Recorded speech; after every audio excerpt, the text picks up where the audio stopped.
Hi again, everybody. Welcome back again di Bitcoin Update. So everyone, happy weekend. I'm so sorry kemarin untuk out reviewsnya jadi ketunda ya teman-teman. Jadi sebenarnya saya kebetulan lagi ada di luar kota karena ada keperluan. So kita bakal kasih update ke teman-teman. Quick update aja seputar Bitcoin yang posisinya saat ini udah di 38.700-an ya. Jadi ini ada penguatan yang lumayan cukup signifikan. Sebenarnya salah satu impact dari Jerome Powell speak ya tadi malam sekitar jam 11 itu GP speaks ya, dijadwalkan pada hari Jumat jam 11 malam. And I think based on what happened di market dan gimana reaksinya di pasar, itu kelihatannya GP udah ngomong dengan nada yang lebih dovish ya. Jadi di sini Powell mengatakan ya, Powell keep rate hikes on the table, but he shift his tone in one subtle way. Ya, intinya lebih mengarah ke, mungkin bahasanya lebih ke dovish ya teman-teman ya. Powell says Fed to move carefully on interest rate, soft landing taking shape, ya, dan lain sebagainya. Intinya dia percaya kalau sebenarnya tidak akan ada yang namanya resesi, kemudian juga ya bisa dibilang tone-nya dia cenderung dovish ya pada saat dia menyampaikannya tadi malam. That's why reaction pada dollar index itu kecenderungan negatif guys. Kita bisa lihat dollar index sebenarnya turun lumayan signifikan. Meanwhile S&P 500, Nasdaq dan juga US 30 atau Dow Jones itu semua lebih positif ya. Kita bisa lihat harganya itu rata-rata pada naik atau indeksnya tuh rata-rata pada nanjak. And I think that's what also happen yang maksudnya that's also what happen di Bitcoin ya.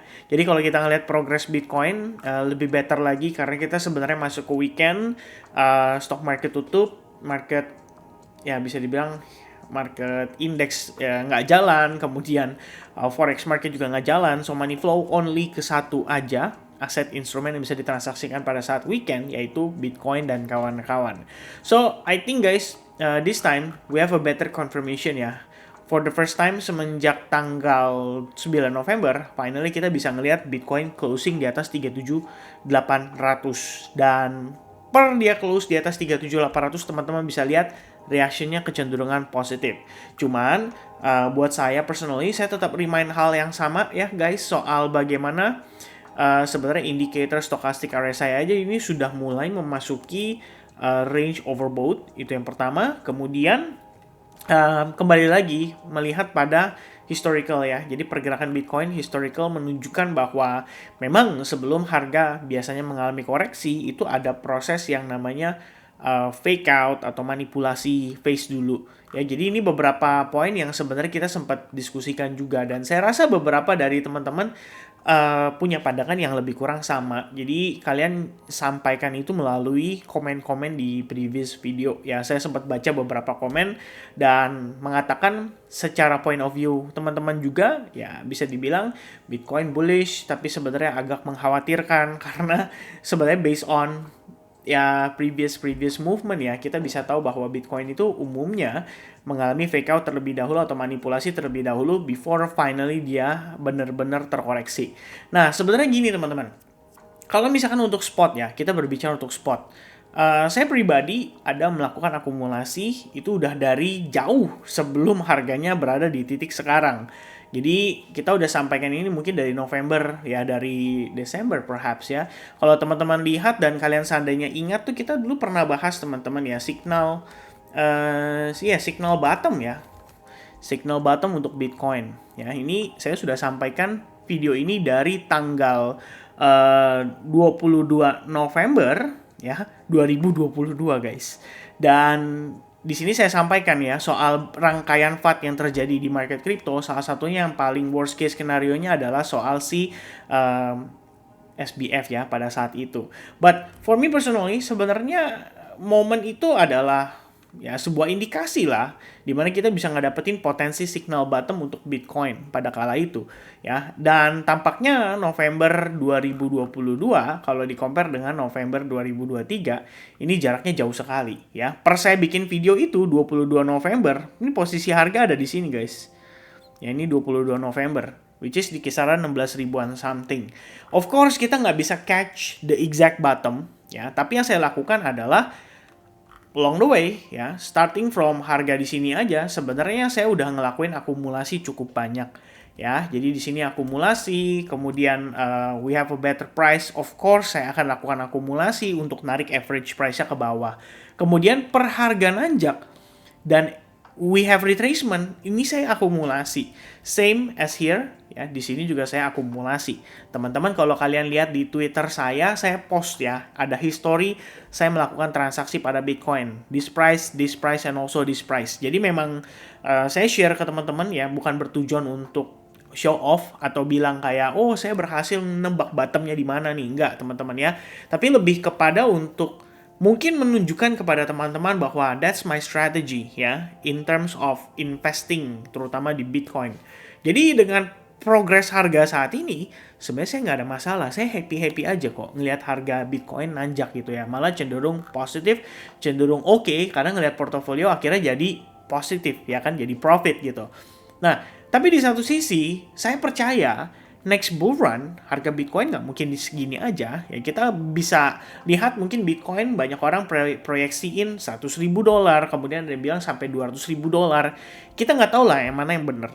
Yang saya tahu adalah tidak ada satupun orang yang bisa memprediksi masa depan dengan proper. Ya kalau detik ini juga ada yang bilang sama saya, misalkan contoh, gue bisa prediksi, ya, dan prediksi gue selalu tepat. Oke, saya tanya balik aja.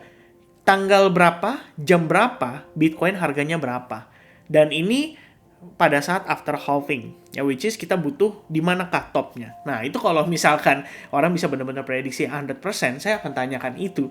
Dan kalau misalkan dia bisa kasih tahu dan benar-benar tercapai, which is saya jadi kaya raya, ya orang itu pasti akan saya kasih honor, nggak mungkin enggak, sebagai tanda terima kasih. Karena berkat kamu bisa prediksi 100% apa yang akan terjadi pada masa depan di tanggal sekian, di jam sekian, dan harganya benar-benar pas, exact topnya di sana gitu. Ya tapi kan ya nobody can, ya kan, everybody. Kalau misalkan ada yang bisa seperti itu, well I think everybody in this world is gonna be rich ya. Dan di sisi sebaliknya, bandar mungkin akan jadiin dia sebagai target untuk dibantai teman-teman. Kenapa? Karena ya bigger players doesn't like it ya. Dengan adanya orang itu, dia akan menghancurkan pola transaksi di pasar. Yang retail dianggap sebagai dumb money, they just gonna become smart money, ya kan? Itu sebenarnya adalah kondisi-kondisi yang ya menurut saya bisa dibilang agak mustahil lah untuk terjadi. So, dengan kondisi saat ini, Bitcoin naik, which is, based on previous video, kita ada bahas juga bahwa in the end, no more rate hike from the Fed ya, market pre-bull run, stock market hampir all-time high ya. Tadi kita udah tunjukin nih teman-teman US Wall Street ya, Dow Jones saja sebenarnya kalau kita lihat di sini, ini tinggal beberapa persen lagi guys, udah all-time high ya. Saya tarik pakai weekly deh biar teman-teman bisa lihat lebih detail lagi tuh. Ya, this is all-time high guys, 36.900-an dan harga saat ini 36.200. Itu cuma selisih dikit lagi kita udah ngelihat Dow Jones all-time high. So actually buat stock market ini udah bull run ya. Kita udah balik ke bull run, kita udah no longer di bear market. So the question is simple. Kapan Bitcoin benar-benar totally bull run dan berada di titik yang sama? Ya, of course orang-orang akan expect ini terjadi dalam waktu dekat, but for me personally, ngelihat bagaimana penguatannya mungkin bisa dibilang cenderung terbatas, ya kan, kita tetap waspada gitu. Saya punya barang, saya udah beli dari harga murah, sekarang saya dapat harga yang tinggi sekali, which is ini di area premium, gak mungkin dong saya beli pada saat harganya mahal. Ibaratnya teman-teman, kalau misalnya kalian ditanya nih, kayak kalian datang ke sebuah store gitu kan, Pak, ini ada handphone brand new, misalnya brand new iPhone gitu Pak, ya ini brand new iPhone, harga pasarnya adalah $1.000 misalnya. Terus teman-teman bilang, saya nggak mau beli kalau $1.000. Coba kalau 1.200 ada nggak yang iPhone-nya sama tapi harganya 1.200? Ya, itu kan menurut saya lucu ya kan kalau ada orang seperti itu. Tapi di sisi lain, misalkan contoh di store nawarin $1.000, terus tetangga kalian baru beli brand new inbox ya, dia belum unboxing, cuman dia salah beli. Dan dia tawar ke kalian, lu mau nggak beli handphone gua? Gua salah beli nih, gua jual ke lu lebih murah deh, 10%, $900. Otomatis kalian pasti ambil dong $900. Brand new inbox, belum dipakai, dia salah beli. Ya, reasonnya jelas. Jadi saya rasa kalian akan ambil seperti itu.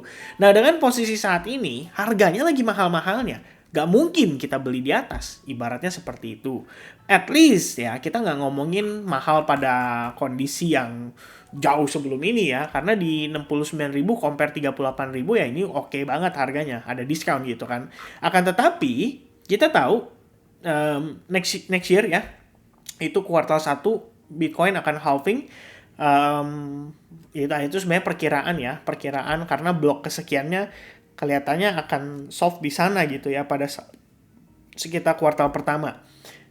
Sekarang gimana langkah yang kita bisa lakukan?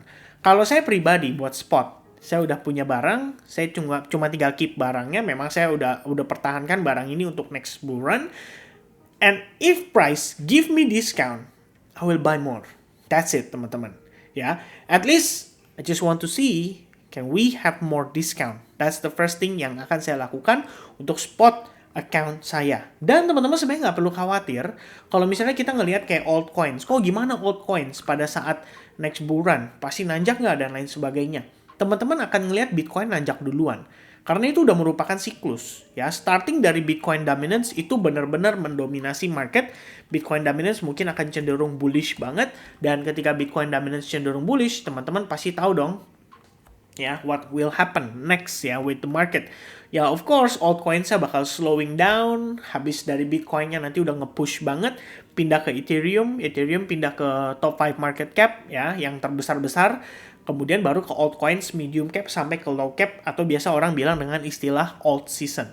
Ya, lebih kurangnya seperti itu. Nah, jadi dengan Bitcoin closing di atas 38.000, good news-nya adalah ini meng-unlock potensi ekspansi range sampai ke $40.000. Ya, at least ini masih sama ya statement dengan yang saya sampaikan pada previous video ya, berbicara soal potensi ekspansi range ya. Kenapa demikian? Karena memang di area tersebut adalah saya hapus dulu teman-teman. Oh, udah benar ya. Kita nggak pakai indicator karena memang di progress sebelumnya seperti yang saya sampaikan 40K itu adalah range area supply ya. Teman-teman bisa lihat antara level 37.800 sampai kisaran level $40.000. Itu adalah range supply kalian. Jadi selama harga pertama ya, kalau saya ngelihatnya adalah ketika dia sukses close di atas 37.800, itu udah good sign buat membuka atau meng-unlock ekspansi range sampai ke level 40.000. Itu udah paling dekat, teman-teman.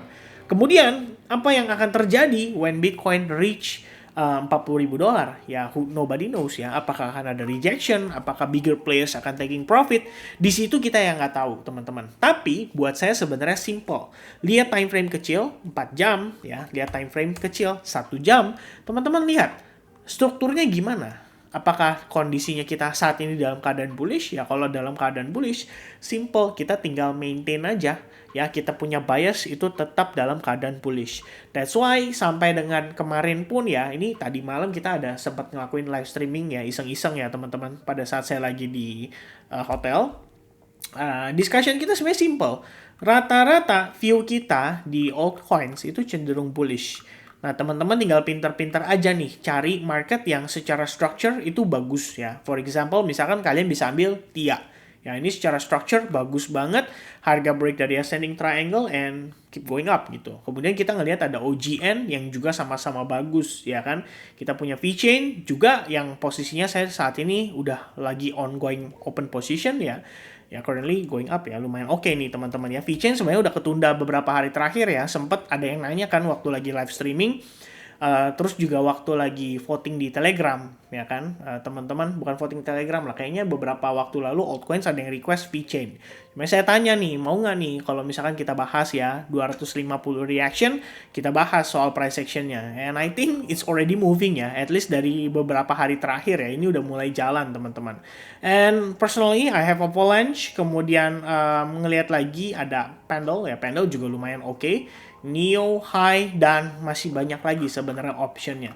Nah, itu teman-teman bisa manfaatin untuk transaksi jangka pendek. Mengapa demikian? Karena Bitcoin, walaupun dia punya potensi ekspansi range ya, up to ke level 40.000. Kalau teman-teman mau manfaatkan, ini mungkin hanya sebatas untuk kita scalpingan saja. Jadi jatuhnya apa? Risknya lebih besar ya. Sementara rewardnya semakin terbatas. Bitcoin cuma naik $1.000, tapi kalau resiko jatuh, kita tahu jatuhnya bisa lumayan, teman-teman.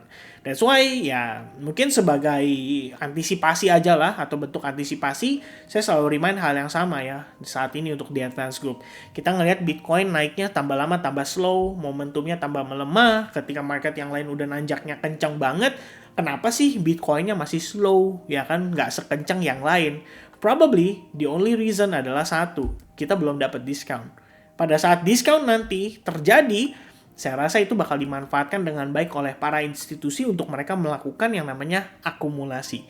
So for now, ya the choice is yours, teman-teman sekalian. Saya pikir penjelasan dari saya cukup jelas ya. Intinya short term, kalau kalian lihat secara struktur masih positif, ya tinggal di follow up aja. Meanwhile, kalau di higher time frame, kita ngelihat ada pelemahan momentum, itu sebagai bentuk antisipasi kita untuk mewaspadai diri bahwa nggak perlu FOMO lah, bisa dibilang gitu. Kecuali teman-teman ngelihat ada struktur yang bagus dan kalian mau manfaatin based on chart pattern untuk scalping atau untuk trading jangka pendek. Itu feel free banget karena one structure bullish, ya market structure bullish, ya selama trend struktur masih bullish, follow up aja. Udah itu aja mungkin dari saya. So thank you very much guys for having me di dalam video ini. Probably if you like ya, mungkin kita bisa ngadain live streaming ya, maybe somewhere in the next week ya, mendekati the Fed ya. Kita tahu the Federal Interest Rate Decision akan diadakan pada tanggal 14 ya, mungkin next week, saya nggak tahu, mungkin around tanggal 9-10 kali ya. Ya, kalau misalkan kalian interested ya, bolehlah istilahnya komen di kolom komen, ready ya for live streaming. Okay, so I think that's gonna be it for me. Thank you very much guys for watching and happy weekend for you all. God bless. Cheers and bye bye guys.